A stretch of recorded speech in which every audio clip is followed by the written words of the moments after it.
It's the new year, and maybe you're like me. When you look back on this last year, it doesn't feel like you accomplished as much as you hoped you would. I often look at my to-do list, which keeps changing and growing, but it never really feels finished, and often I feel like I'm not doing enough. So my workroom is, as you can probably tell, a mess, and it's a project that I've been wanting to work on for months and months, and I'm finally getting around to it today. A lot of what I'm saying here are things I need to remind myself of too. So hopefully this little talk today will be an encouragement to you as you watch me tackle this big project. When thoughts of overwhelm and of being unproductive start to take over my mind, there are a few things that I try to come back to. First, I pray. As a follower of Christ, when I feel stuck in the cycle of overwhelm and feeling like I'm never doing enough, I have to ask myself if I'm still making time to be alone with God, to read His Word, and to pray, because no matter how much I run and spin my wheels, I'm not going to get anywhere. And prayer in time with the Lord really helps reset my perspective.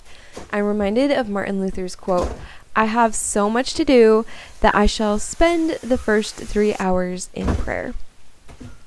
Second, I ask myself what is actually important to me. Priorities change over time, and with new priorities come new responsibilities. It's easy to just keep adding things without stopping to reflect and evaluate whether some older responsibilities really actually still need to be there. Over the past few months, I've had to step back and really look at how I was spending my time, and there were actually a few things I ended up letting go of.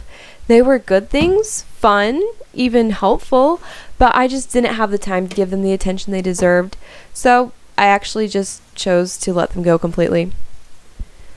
Next, I just start working like I'm doing with this closet, and this closet is something I've been meaning to get to for a long time, and instead of just dealing with it, I've started to make piles, and it's just been getting worse as time goes on.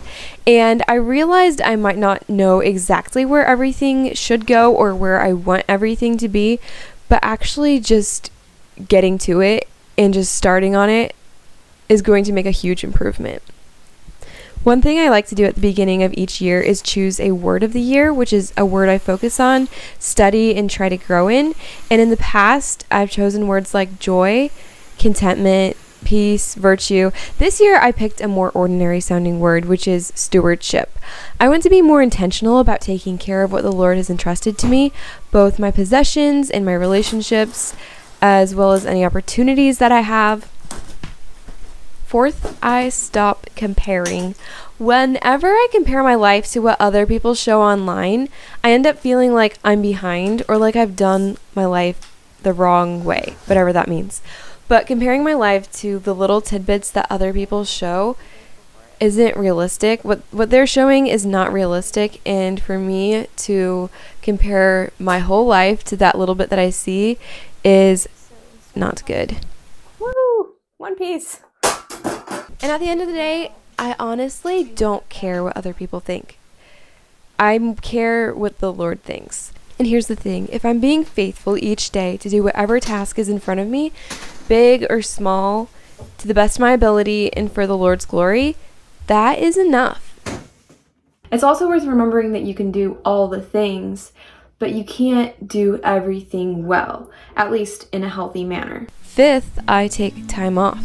This is something I forgot to do a few years ago when my business was launching, and I was constantly making product and packing orders and working. And what I've come to realize is that rest and recreation are gifts that God gives us to enjoy. So I would encourage you to not forget to plan rest, because for some of us it's easy to plan rest, but for others of us it's something that has to actually be on the schedule. As a loving Father, God delights in giving good gifts to His children and seeing us enjoy them. It's not perfect, but I'm actually really happy. I'm really surprised by what I can get done in just one day, and like how much better it looks from going from disaster to looking like this. And I'm hoping that as you watch that, you found this encouraging and hopefully motivating for you with whatever you have going on in your life. Pretty. I really appreciate you hanging out with me today. I'll see you in the next video. And until then, bye!